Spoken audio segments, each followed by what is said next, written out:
ආයුබෝවන් මගේ ආදරණීය යාළුවනේ. අද මම කියන්න යන්නේ අපේ බුදු පියාණන් වහන්සේගේ ගුණ ගැන.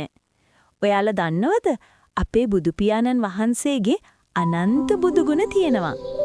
ඒ අතරින් විශේෂ ගුණ 9ක් මම දැන් කියනවා.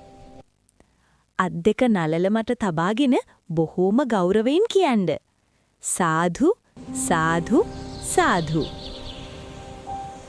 ඉතිපිසෝ භගවා අරහං සම්මා සම්බුද්ධෝ විජ්ජාචරණ සම්පන්නෝ සුගතෝ ලෝකවිදු අනුත්තරෝ පුරිස ධම්මසාරථි සත්තා දේව මනුස්සානං බුද්ධෝ භගවා.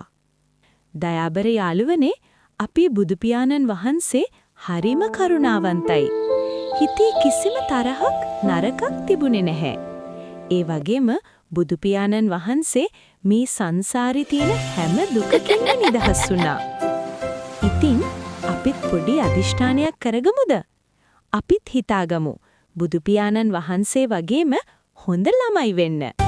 බොරු කියන්නේ නැතුව, තරහ ගන්නේ නැතුව, අම්මා තාත්තට වඳින හොඳම දරුවෝ වෙන්න අපිත් අද ඉඳන් උත්සාහ කරමු. සියලු දෙනාම සුවපත් වේවා.